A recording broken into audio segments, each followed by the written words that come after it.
नमस्कार दोस्तों, मैं Lalita Agarwal PSSM blessings audio team Kolkata से बोल रही हूँ। पिछली कड़ी में हमने बोला नामक व्यक्ति के बारे में जाना जो एक उपदेशक हैं और बाइबल के बारे में बहुत गहराई से लिख रहे थे। ऑडियो नंबर 37 में हम इसी घटना को जारी रखते हैं। वह पैराबल्स या दृष्टांतों के बारे में बताते हुए कहते हैं, इन दृष्टांतों के अर्थों की कई परतें हैं जिन्हें तुम परत दर परत खोलते हुए उसके मर्म तक पहुंच सकते हो, जहां तुम्हें यह पता चलेगा कि जीसस ने कहना क्या चाहा था। मैं हर एक पैराबल के सतह तक पहुंचने की बहुत कोशिश कर रहा हूं। चलो अब मैं प्रार्थना करता हूं। उन्होंने उस कमरे में अपनी आंखें बंद की और बहुत आंतरिक भावनाओं के साथ कहा, ईश्वर, यहाँ एक बच्चा है, तुम उसे बहुत लंबे समय से जानते हो। एक बार फिर वह तुम्हारे संपर्क में आया है। ईश्वर, उसका ध्यान रखो, उसकी रक्षा करो और तुम्हें तुम्हारे प्रकाश और दैवी ज्ञान की तरफ उसका नेतृत्व करो।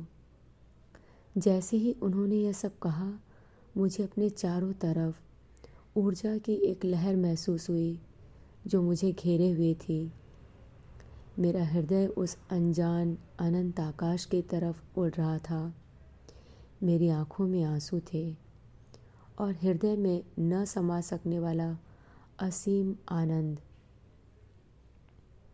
जैसे ही मेरे आंसू मेरे चेहरे पर गिरे, मेरी रीढ़ एक ठंडी ज्वाला से जलने लगी। मेरे मन में एक स्पष्ट विचार आया, मैं किसी काम के लिए यहाँ आया हूँ और मुझे एक दूसरे ढंग का जीवन जीना होगा। मुझे लगा कोई मुझे देख रहा है।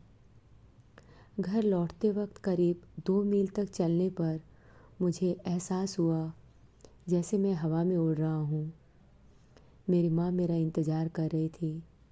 जैसे ही मैंने दरवाज़ा खोला, उन्होंने मुझे गले लगा लिया और कहा, मेरा सपना था कि तुम किसी उच्च स्तर की आत्मा से मिलो और मुझे खुशी है कि तुम ऐसे व्यक्ति से मिले। क्या तुम्हें वह अच्छे लगे? मैंने कहा, हाँ माँ, वह एक महान व्यक्ति हैं। माँ ने पूछा, उन्होंने तुमसे क्या कहा?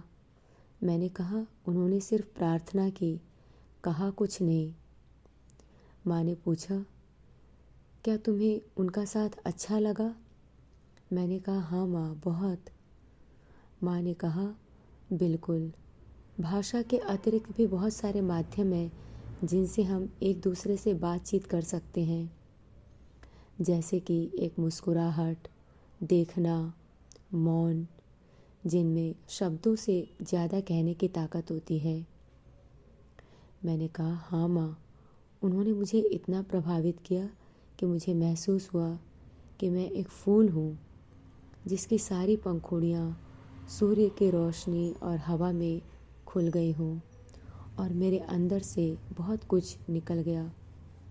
मुझे नहीं पता वह क्या था, लेकिन मेरे अंदर बहुत कुछ परिवर्तित हो गया और मैं ज़्यादा समझदार हो गया। यह सुनने पर मेरी माँ थोड़ी व्याकुल हो गई।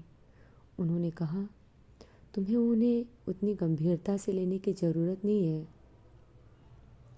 वह तुम्हें किशोरावस्था की समस्याओं से निकलने में तुम्हारी मदद कर सकते हैं और तुम्हें सिखा सकते हैं कि तुम अपने माता पिता के प्रति और अधिक प्रेमपूर्ण कैसे हो सकते हो।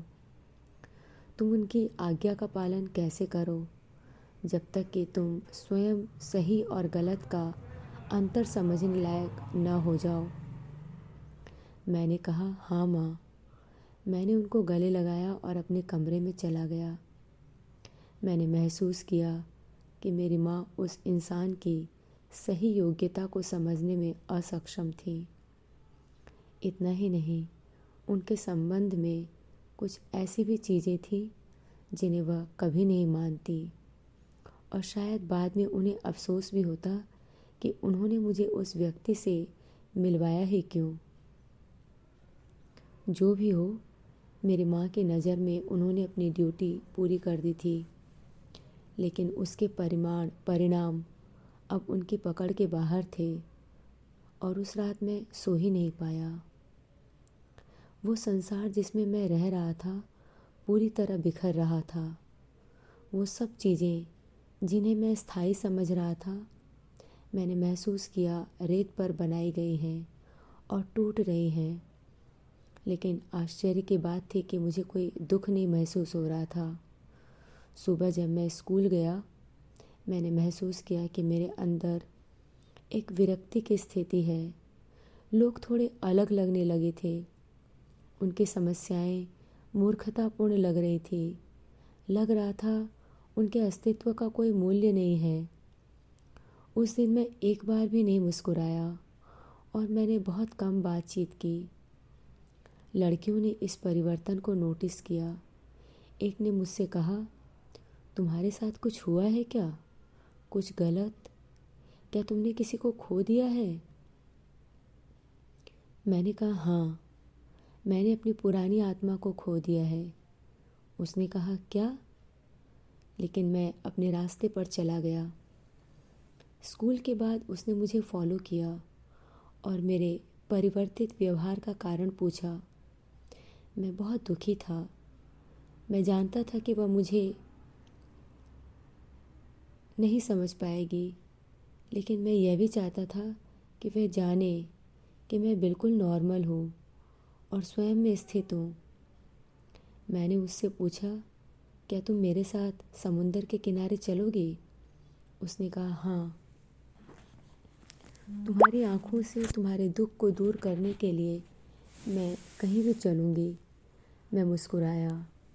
हम समुंदर किनारे जाकर बालू पर बैठ गए। उसने मुझे गले लगाया और कहा, अब बताओ मुझे क्या हुआ? मैंने कहा, कोहर, पूरा संसार घमंड के पीछे पागल है। तुम भी? उसने कहा, मैंने कहा, हाँ। अचानक मुझे पता चला कि लोग सपनों के पीछे भाग रहे हैं या फिर सपनों में जी रहे हैं और सोए हुए हैं। उसने कहा, और तुम जागे हुए हो।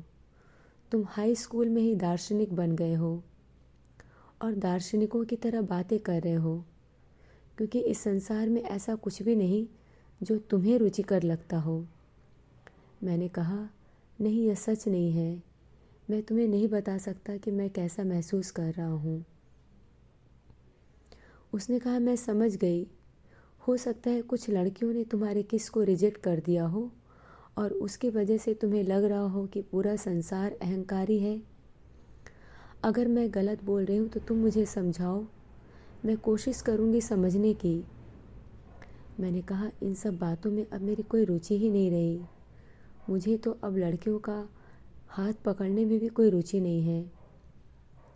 पहले जब मैं तुम्हारे साथ बैठता था तो हमेशा तुम्हारा हाथ अपने हाथ में लिए रहता था। तुम मुझे एक खाली सपने की तरह लग रही हो जो कुछ ही देर में मिट जाएगा। मैं जीना भी चाहता हूँ। अपने दोस्तों को बताना चाहता हूँ कि तुम सही ज़िंदगी नहीं जी रहे हो। उसने कहा, दुख और मूर्खतापूर्ण भरी सही ज़िंदगी जिसकी तुम बात कर रहे हो? मैंने कहा, तुम इसे कुछ भी कहो, लेकिन मैं ईमानदारी से बता रहा हूँ, लोग उन चीज़ों के पीछे भाग रहे हैं जो उनके विकास में, उनके खिलने में, उनकी संपूर्णता में सहायक नहीं है। वे पशु के स्तर की तरफ पीछे जा रहे हैं, ईश्वर की ओर नहीं। उसने कहा, ठीक है, मैं घर जा रही हूँ, और वह वहाँ से चली गई। मेरे मन में भय की एक लहर दौड़ गई। मैंने सोचा वह जाकर सभी को हमारी बातचीत के बारे में बताएगी और सभी यही सोचेंगे मैं पागल हो गया हूँ। लेकिन कुछ ही देर बाद वह डर खत्म हो गया और विरक्ति की भावना मेरे मन में आ गई। मैंने सोचा, क्या फ़र्क पड़ता है कि लोग मेरे बारे में क्या सोचेंगे? लोग सोए हुए हैं और उन्हें प्रकाश का कोई रास्ता नज़र नहीं आ रहा है। मेरी माँ मेरा इंतज़ार कर रही थी। मुझे देखते ही उन्होंने कहा, तुमने देर कर दी। मैंने कहा, हाँ, मैं कोहर के साथ समुंदर किनारे बैठा हुआ था। माँ ने कहा, अच्छा है, मैं समझी तुम बोला के साथ हो। मैंने पूछा, माँ क्या आप उन्हें पसंद नहीं करती? उन्होंने कहा, हाँ, लेकिन तुम्हें पता है तुम अभी उतने समझदार नहीं हो और कुछ विचार तुम्हें दुख पहुंचा सकते हैं, तुम्हारी रोज़मर्रा की ज़िंदगी में हस्तक्षेप कर सकते हैं और कभी कभी ऐसे लोग तुम्हारी ज़िंदगी पर एक गहरा प्रभाव डालते हैं। मैं चाहती हूँ कि तुम उनसे कुछ सीखो, लेकिन उनके पदचिन्हों पर मत चलो। मैंने कहा, हाँ माँ, मैं समझता हूँ। उन्होंने मेरे अंदर कोई भी परिवर्तन नहीं किया है। उन्होंने मेरे अंदर से कुछ चीज़ें निकाल दी जो मुझ में पहले से ही थी। दूसरे सप्ताह उन्हें मेरे घर पर नहीं बुलाया गया। किसी और महिला ने उन्हें अपने घर पर आमंत्रित किया था, लेकिन मेरी माँ वहाँ नहीं गई। मैं समझ गया कि उन्हें इस बात का पश्चाताप था कि उन्होंने मुझे बोला से क्यों मिलवाया। दूसरे दिन मैं फिर उनसे मिला। हम उन्हें आदरणीय बोला कहकर पुकारते थे। उन्होंने मुझसे 2 घंटे से भी ज़्यादा देर तक बातचीत की। वह बाइबल की व्याख्या के बारे में बता रहे थे। 1935 से लेकर 1937 तक मैं सप्ताह में 2 दिन मैं हमेशा उनके साथ रहता। फिर एक दिन उन्होंने मुझसे कहा वह 1938 में गुजर जाएंगे।